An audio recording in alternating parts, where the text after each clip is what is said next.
প্রিয় শিক্ষার্থী সবাইকে আইটো ইউ কম্পিউটার এডুকেশনের পক্ষ থেকে জানাই শুভেচ্ছা ও অভিনন্দন। তো আশা করি সকলেই ভালো আছেন। আর প্রিন্ট প্রিভিউয়ের কাজ কি? যখন আমরা কোনো কিছু প্রিন্ট করব, প্রিন্টের পূর্বে আমাদের প্রিন্ট প্রিভিউ দেখার প্রয়োজন হয়। তখন আমরা শর্টকাটে Ctrl+F2 প্রেস করলে প্রিন্ট প্রিভিউ দেখাবে এরকম। আবার যখন Ctrl+F2 চাপবো তখন ক্লোজ হয়ে যাবে।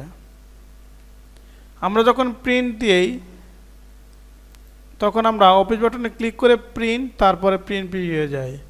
কতগুলা ক্লিক করার প্রয়োজন হয়েছে, আমাদের এগুলা করতে হবে না। আমরা শর্টকাটে করতে চাইলে Ctrl+F2 চাপ দিলে আপনাদের প্রিন্ট প্রিভিউ চলে আসবে। আবার Ctrl+F2 প্রেস করলে চলে যাবে, ক্লোজ হয়ে যাবে। তারপর আছে Alt+F4। Alt+F4 এর কাজ কি? যখন আমাদের এ ধরনের অনেক কাজ করব, আমরা কোনো ডকুমেন্টস ওপেন করে কাজ করতে চাই, যেমন এটা একটা মাইক্রোসফট ওয়ার্ডের একটা ফাইলে কাজ করতেছি, এরকম অনেক ব্রাউজার হতে পারে, একাধিক মাইক্রোসফট ওয়ার্ডে ফাইলে কাজ করতে পারি। তখন এগুলো সব যদি আমরা ক্লোজ করতে চাই তাহলে Alt+F4 এ চাপ দিলে দেখেন সবগুলো ক্লোজ হয়ে যাবে। কি বলতেছে? নো, আমি চাই না। তাহলে আমরা এন এ চাপ দেবো। দেখেন এন এর নিচে একটা দাগ আছে, যার ফলে আমার যদি এন এ চাপ দিই দেখেন অটোমেটিক ক্লোজ হয়ে যাবে।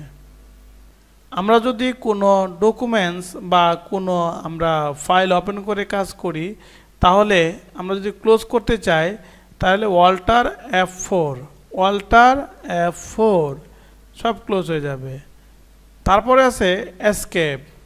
এসকেপের কাজ কি? এসকেপ একবার দেখবেন কিবোর্ডের উপরের অংশে বাম পাশে এসকেপ আছে, ESC।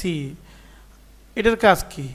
আমরা যদি কোনো কাজ করি, কাজ করা অবস্থায় হঠাৎ করে যদি সামনে কোনো কমান্ড চলে আসে, তাহলে যদি আমরা এসকেপে চাপ দিই তাহলে এই ক্লোজের কাজটা সে করে দেয়, এসকেপে করে দেয়। সেই ক্ষেত্রে আমরা যেমন হতে পারে এরকম, ধরেন আমি এখানে কিছু লিখতেছি, হঠাৎ করে কোনো এক চাপ লেগে ধরেন আমি এখান থেকে এখন কি বলতেছে, সামনে একটা ডায়ালগ বক্স চলে আসছে।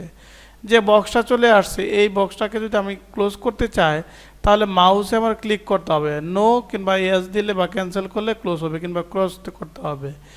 আমার যদি এরকম সামনে একটা এ ধরনের কোনো ফাইল চলে আসে, ডায়ালগ বক্স চলে আসে, জাস্ট আমি কিবোর্ডের উপরে বাম পাশে এসকেপ চাপ দিব, দেখেন ক্লোজ হয়ে গেছে।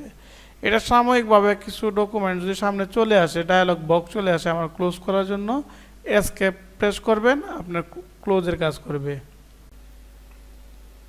যদি ভিডিওটি ভালো লাগে তাহলে পরবর্তী ভিডিও পেতে অবশ্যই আমাদের চ্যানেলটিকে সাবস্ক্রাইব করে বেল বাটনে ক্লিক করবেন, লাইক কমেন্ট শেয়ার করবেন। ধন্যবাদ।